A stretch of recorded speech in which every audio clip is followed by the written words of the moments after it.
in this beautiful and very personal big talk by Speaker Salon alum, Dr. Parul Dua Makkar.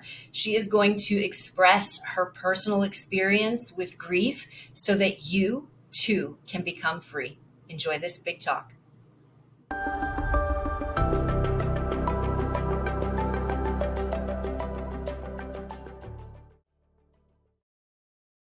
My field of vision is in millimeters. I work with drills going 200,000 reps per minute, 3 inches from the brain. I work in small spaces with the saliva pooling, cheek and tongue in their way. If only we came with detachable tongues and zippers in our cheeks. I have to have a good control of my actions, and I make quick decisions on people who are not too excited to be there in the first place. If I had $1 for every time I heard, "I hate the dentist," I'd be a billionaire. And in the rare circumstance that should a patient of mine swallow something, I hope it goes down the food pipe, the esophagus, and come out the other end rather than the windpipe, the trachea, and have to go to the ER. This control gives me power to my actions.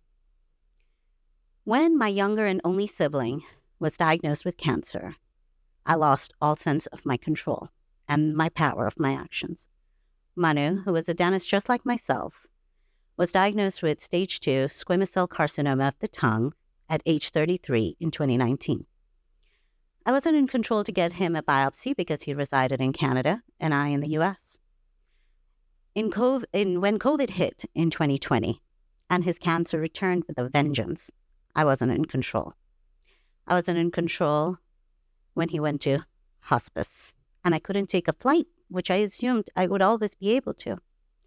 When I was 7.5 years old, we brought Manu home, and I'd always assumed and had taken it for granted that he would outlive me. It was my job to take care of him, and his to tell my stories at my funeral to my children, not the other way around. As his body began to shut down and I was waiting for PCR results, I was asked to say goodbye on a video call. Manu, I love you. You're done hurting. You're done fighting. Don't wait for me. I will get there as fast as I can, but if you need to go, it's okay. You can let go. I couldn't control the tears as I watched my parents kiss my younger brother's deceased body, watching him being taken to the morgue with a strength that I cannot fathom, and then my parents to come home alone in the dark, knowing Manu would never come home for dinner. I would never see that smile that could light up a room or hear his infectious laugh. I had to let go of a lot of things because of the cards that destiny had dealt us, to our family. I had to let go of a future of being an aunt, of my kids having cousins, of creating family memories. I had to let go of my identity as an older sister to an only child. In that present, I lost the keeper of my past and a part of my future.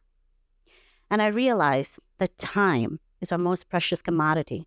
It's not something we can borrow, exchange, refund. It is the most precious commodity, and we're not in control of how much time we are given. When I lost control, I lost my ability to make sense of what was happening. I crumpled. I fell. I lost my ability to breathe. That very act that my brother couldn't do because the cancer had spread into his lungs and there was fluid buildup and he couldn't expand to take a breath.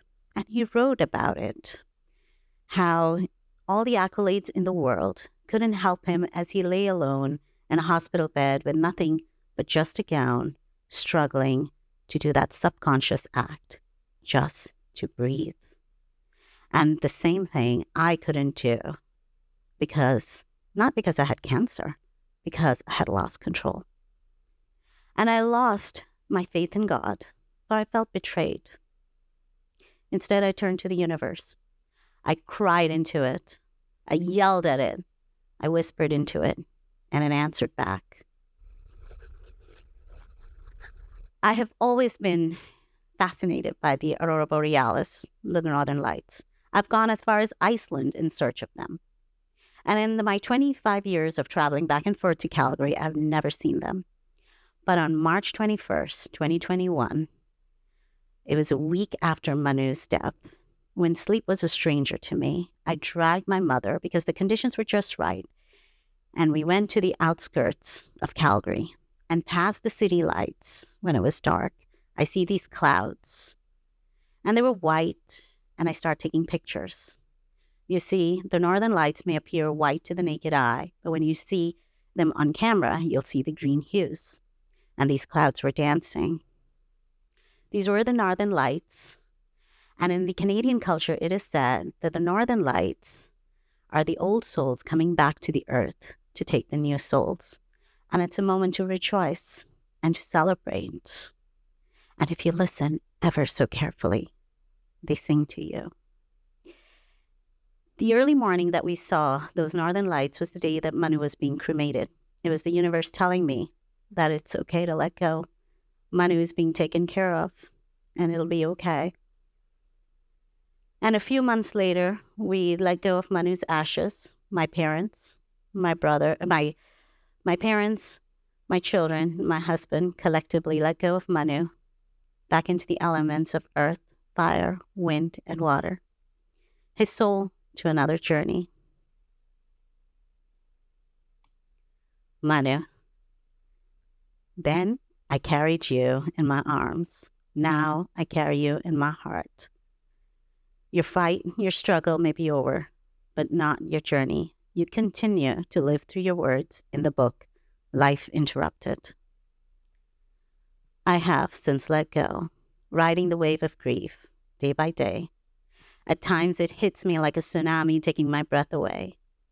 At times in the flow of gentle tears, and at times as a flicker of happy memories. I have since let go, but I still believe in the magic of the universe. And when the world is quiet and gone to sleep, I whisper into it and wait for it to guide me.